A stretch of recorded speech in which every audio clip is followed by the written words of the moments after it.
અને એ સ્વચ્છ બનેલા એ સરોવરના એ જળો, એ પુષ્પો ખીલા છે. વનરાયુ જ્યારે એકદમ પોતે શણગાર સજીને બેઠી છે, એવા સમય ભગવાન ઠાકોરજીએ જંગલમાં જઈ અને ઠાકોરજીએ વેણુ નાદ કર્યો છે. ભગવાન વેણુ વગાડે છે. ભગવાન ત્રિભંગ લલિત બને છે. અને એ પરમાત્માના વેણુને સાંભળી વેણુનાદનો કાનમાં અવાજ પડ્યો અને ગોપીઓએ એ ભગવાનનું એ વેણુનાદનું જે ગીત ગાયું, જેની પ્રશંસા કરી, એ કથા એટલે વેણુ ગીત છે. ભગવાનની વેણુ એટલે વાસના જગાડવાની વેણુ નથી, આ તો વાસનાને મટાડવાની વેણુ છે. ભગવાનની વાંસળી છે, આ પાવો નથી.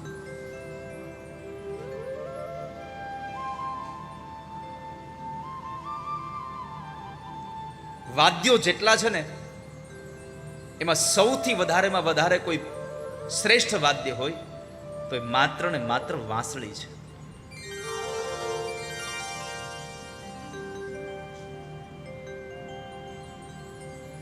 કેમ?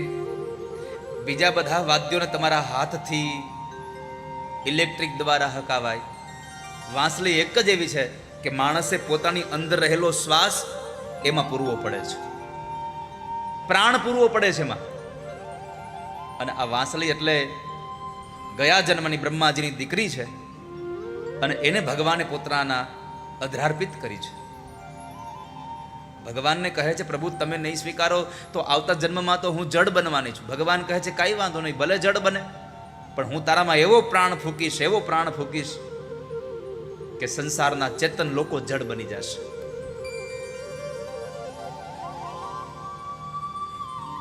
સંસારનો એક એક જીવાત્મા જડ બની જશે તને સાંભળીને.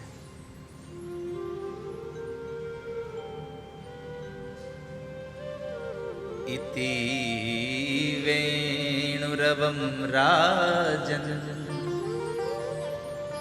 સર્વભૂત મનોહરમ. બધાના મનને હરી લે એવી ભગવાનની વેણુ છે.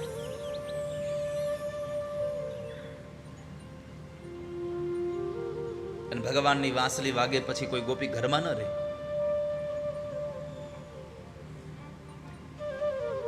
ભગવાનની વાંસળીનો સૂર સંભળાય અને ગોપીઓ તન્મય બનીને ભાગે છે.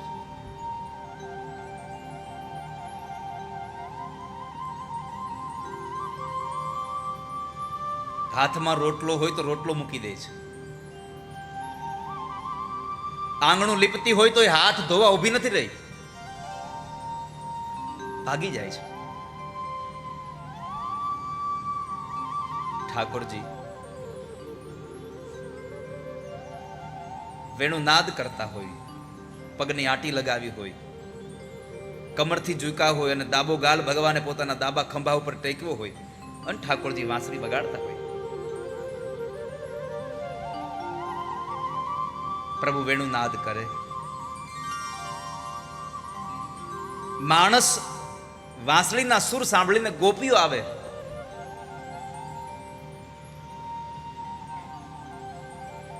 ભાગવતજીમાં લખ્યું છે કે જ્યારે જ્યારે ભગવાન વેણુ વગાડે ત્યારે ત્યારે ગોપીઓ આવે, જેને સંભળાઈ આવે છે.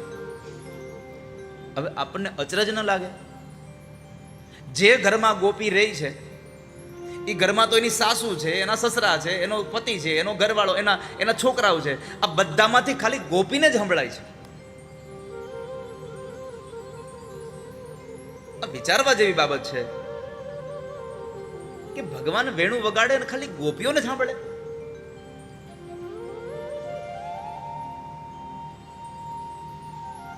વ્યવહારિક જગતના દ્રષ્ટાંત સાથે જુઓ તો રેડિયો સ્ટેશનમાંથી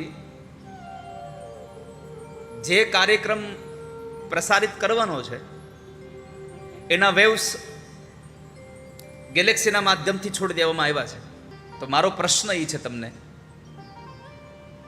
રેડિયો સ્ટેશનમાંથી પ્રસારિત થનારા એના વેવ્સ એને એક સુંદર મજાનું ગીત મૂક્યું છે, સાંભળશે કોણ કોણ? કોને સંભળાશે? આમ તમને સમજાય છે મારો પ્રશ્ન? કેટલા લોકોને સમજાય છે મારો પ્રશ્ન? તે જવાબ દેતા હું વાંધો આવે તમને? કાઢી નહીં મૂકું કઈ નથી. લેરી બાપા, પેપર ફોડવાની મનાઈ છે.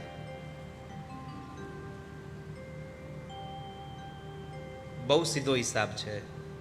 જેની પાસે રેડિયો હશે એને ગીત સંભળાશે. જેની પાસે રેડિયો છે એને ગીત સંભળાશે. આનો અર્થ એ છે કૃષ્ણ વાંસળી વગાડે છે, પણ જેની પાસે સાધના, જેની પાસે સાધન છે એને એના સુર સંભળાશે, બાકી કોઈને સંભળાશે નહીં. વાલા, કશું સાંભળવા માટે કશું જરૂર છે. બીજું, મારે તમને ફોન કરવો છે, હું તમને ફોન કરું છું, પણ તમને ફોન લાગતો નથી. કેમ? તમારે યારે ફોન કનેક્ટ નથી થતો. કેમ? તમે નેટવર્કમાં નથી. તમારે કનૈયાના નેટવર્કમાં રહેવું પડે તો કનૈયાની વાંસળી તમને સંભળાય, નકર ન સંભળાય. કનૈયા સાથે તમારે કનેક્ટ રહેવું પડે.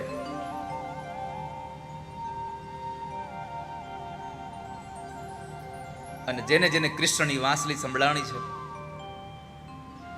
એ પછી પોતે પોતાના રહ્યા જ નથી, તન્મય બની ગયા છે. ગોપીઓ તો ક્યાં સુધી એમાં ઉપાય કર્યા. જ્યારે જ્યારે ગોપીઓ ભગવાન વાંસળી વગાડે એટલે ગોપીઓ ભગવાનને મળ્યા છે, ભગવાનને જોયા વગર રહી ન શકે, નીકળી જાય.